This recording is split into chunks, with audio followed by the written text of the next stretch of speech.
ರಾಜ್ಯ ಕಾಂಗ್ರೆಸ್ ಪಾಳಯದಲ್ಲಿ ಈಗ ಡಿಸಿಎಂ ಪಟ್ಟದ ಫೈಟ್ ಜೋರಾಗಿದೆ. ಸಚಿವ ಡಾಕ್ಟರ್ ಎಚ್.ಸಿ. ಮಹದೇವಪ್ಪ ಅವರಿಗೆ ತಕ್ಷಣವೇ ಉಪಮುಖ್ಯಮಂತ್ರಿ ಸ್ಥಾನ ನೀಡಲೇಬೇಕು ಅಂತ ಆಗ್ರಹಿಸಿ ನಂಜನಗೂಡಿನಲ್ಲಿ ನೂರಾರು ಅಭಿಮಾನಿಗಳು ಹಾಗೂ ಕಾಂಗ್ರೆಸ್ ಮುಖಂಡರು ಬೃಹತ್ ಪ್ರತಿಭಟನೆ ನಡೆಸಿ ಹೈಕಮಾಂಡ್ಗೆ ನೇರ ಎಚ್ಚರಿಕೆಯನ್ನ ನೀಡಿದ್ದಾರೆ. ಸ್ವತಂತ್ರ ಬಂದು 78 ವರ್ಷಗಳೇ ಕಳೆದ್ರೂ ದಲಿತರಿಗೆ ಸಿಎಂ ಸ್ಥಾನ ಸಿಗ್ತಿಲ್ಲ. ಇಂದಿರಾ ಗಾಂಧಿ ಕಾಲದಿಂದಲೂ ದಲಿತರು, ಹಿಂದುಳಿದ ವರ್ಗದವರು ಕಾಂಗ್ರೆಸ್ ಕೈ ಹಿಡಿದಿದ್ದಾರೆ. ಆದರೆ ದಲಿತರಿಗೆ ಮಾತ್ರ ಸಿಎಂ ಪಟ್ಟ ಇಲ್ಲ. ಹೀಗಾಗಿ ಸಿಎಂ ಸಿದ್ದರಾಮಯ್ಯ ಅವರಿಗೆ ನೆರಳಾಗಿ ನಿಂತು ಎಲ್ಲಾ ಹುದ್ದೆಗಳನ್ನು ಸಮರ್ಥವಾಗಿ ನಿಭಾಯಿಸಿರುವ ಮಹದೇವಪ್ಪರಿಗೆ ತಕ್ಷಣವೇ ಡಿಸಿಎಂ ಸ್ಥಾನ ಕೊಡಬೇಕು ಅನ್ನೋದು ಅಭಿಮಾನಿಗಳ ಡಿಮ್ಯಾಂಡ್ ಆಗಿದೆ. ಒಂದು ವೇಳೆ ಮಹದೇವಪ್ಪ ಅವರಿಗೆ ಡಿಸಿಎಂ ಪಟ್ಟ ತಪ್ಪಿದ್ರೆ ಮುಂದಿನ ದಿನಗಳಲ್ಲಿ ಕಾಂಗ್ರೆಸ್ ಪಕ್ಷ ರಾಜ್ಯದಲ್ಲಿ ಕೇವಲ 6 ಸ್ಥಾನ ಗೆಲ್ಲುವುದು ಕೂಡ ಕಷ್ಟವಾಗುತ್ತೆ. ಅಷ್ಟೇ ಅಲ್ಲ, ಮುಂಬರುವ ಜಿಲ್ಲಾ ಪಂಚಾಯಿತಿ, ತಾಲೂಕು ಪಂಚಾಯಿತಿ ಚುನಾವಣೆಗಳಲ್ಲೂ ಕಾಂಗ್ರೆಸ್ಗೆ ತಕ್ಕ ಪಾಠ ಕಲಿಸಬೇಕಾಗುತ್ತೆ ಅಂತ ಫುಲ್ ಖಡಕ್ ವಾರ್ನಿಂಗ್ ಅನ್ನ ಕೊಟ್ಟಿದ್ದಾರೆ.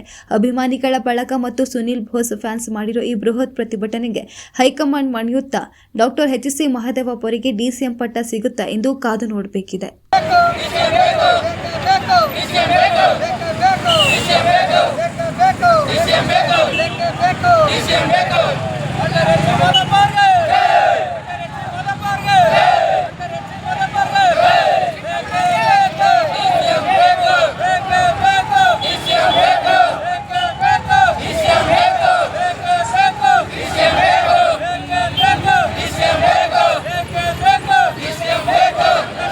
ಯಾರಿಗೂ ಕೂಡ ಕೇಳ್ಕೊಳ್ಳಲ್ಲ, ಯಾರು ಕೂಡ ಮನವಿ ಮಾಡಲ್ಲ.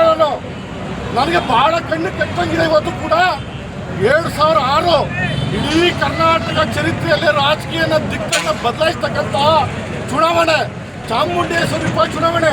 ಆ ಉಪಚುನಾವಣೆಯಲ್ಲಿ ಮಾನ್ಯ ಶ್ರೀ ಸಿದ್ದರಾಮಯ್ಯನವರು ನಾಮಪತ್ರ ಸಲ್ಲಿಸಬೇಕಾದ್ರೆ ಕರ್ನಾಟಕದ ಮೂಲೆ ಮೂಲೆಯಿಂದಲೂ ಕೂಡ ನಿಮ್ಗೇನಾದರೂ ಹಿಂದುಳಿದ ವರ್ಗದವರು, ದಲಿತರು, ಅಲ್ಪಸಂಖ್ಯಾತರು ಅತ್ಯಂತ ಸಂಘಟಿತಾತ್ಮಕವಾಗಿ ಸಂಘಟನೆ ದೃಷ್ಟಿಯಿಂದ ಸಾಗರೋಪಾದಿಯಲ್ಲಿ ಬಂದು ಸೇರಿದ್ರೆ ಅಂದ್ರೆ ಅದಕ್ಕೆ ಮಹದೇವಪ್ಪನವರ ಸೇವೆ ಇದೆ, ಮಹದೇವಪ್ಪನವರ ಪರಿಶ್ರಮ ಇದೆ, ಮಹದೇವಪ್ಪನವರ ತ್ಯಾಗ ಇದೆ.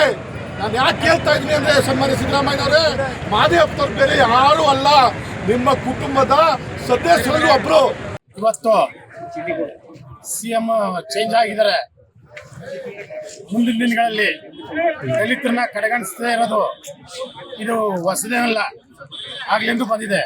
ಆದ್ರೆ ದಲಿತರು ಕಾಂಗ್ರೆಸ್ಗೆ ಅಂತ ಒಂದು ಬ್ರ್ಯಾಂಡ್ ಆಗ್ಬಿಟ್ಟಿದೀವಿ, ಅಲ್ಪಸಂಖ್ಯಾತರು, ಹಿಂದುಳಿದ ವರ್ಗ ಕಾಂಗ್ರೆಸ್ಗೆ ಅಂತ ಬ್ರ್ಯಾಂಡ್ ಆಗಿದ್ದೀವಿ.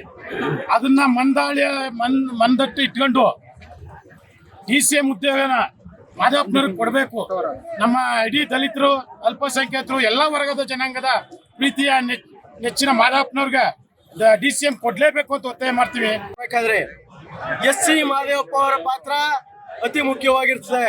ಇವತ್ತೇನಾರ 136 ಸೀಟ್ ಏನಾರ ಕಾಂಗ್ರೆಸ್ ಸರ್ಕಾರ ಬಂದಿದೆ ಅಂತಂತಂದ್ರೆ ಮಹದೇವಪ್ಪ ಅವರೇ ಕಾರಣ. ಇವತ್ತು ನಾವು ದಲಿತರಿಗೆ ಮುಖ್ಯಮಂತ್ರಿ ಕೇಳ್ತಾ ಇದ್ವಿ, ದಲಿತರಿಗೆ ಮುಖ್ಯಮಂತ್ರಿ ಕೇಳ್ತಾನೆ ಇದೀವಿ. ಇವತ್ತು ಎಸ್.ಸಿ. ಮಹದೇವಪ್ಪ ಅವ್ರಿಗೆ ಆ ಕೋಟಾದಲ್ಲಿ ಮುಖ್ಯಮಂತ್ರಿ ಸ್ಥಾನ ಕೊಡಬೇಕಾಗಿತ್ತು. ಆದ್ರೂ ಕಾಂಗ್ರೆಸ್ ಪಕ್ಷದವರು ದಲಿತರನ್ನ ಬರೀ ಮತ ಬ್ಯಾಂಕ್ಗಳಾಗಿ ಮಾರ್ಪಡಿಸ್ಕೊಂಡು ಅಲ್ಪಸಂಖ್ಯಾತರು, ಹಿಂದುಳಿದವ್ರಿಗೆ ಇವರು ದಮನೀಯ ರೀತಿಯಲ್ಲಿ ಅವ್ರನ್ನ ತುಳಿಯ ವ್ಯವಸ್ಥೆ ಮಾಡ್ತಾ ಇದ್ದಾರೆ ಹೊರತು ಇವತ್ತು ನಾವು ಎಸ್.ಸಿ. ಮಹದೇವಪ್ಪ ಅವ್ರಿಗೆ ಉಪಮುಖ್ಯಮಂತ್ರಿ ಸ್ಥಾನ ಕೇಳಬೇಕಾಗಿಲ್ಲ. ಅವರಾಗಿದ್ದು ಅವರೇ ಕರೆದು ಮುಖ್ಯಮಂತ್ರಿ ಸ್ಥಾನ ಕೊಡಬೇಕಾಗಿತ್ತು. ಮುಂದಿನ ದಿನದಲ್ಲಿ ಮಹದೇವಪ್ಪ ಅವ್ರನ್ನ ಉಪಮುಖ್ಯಮಂತ್ರಿಯಾಗಿ ಒಂದು ಉನ್ನತ ಸ್ಥಾನಮಾನ ಕೊಟ್ಟು ಅವ್ರನ್ನ ನಡೆಸ್ಕೊಳ್ಳಿಲ್ಲ ಅಂತಂದ್ರೆ ಕಾಂಗ್ರೆಸ್ಗೆ ಮುಂದೆ ಅವಸಾನದ ಹಂಚಿಗೆ ಹೋಗೋದ್ರಲ್ಲಿ ಯಾವುದೇ ಅತಿಶಯೋಕ್ತಿ ಇಲ್ಲ.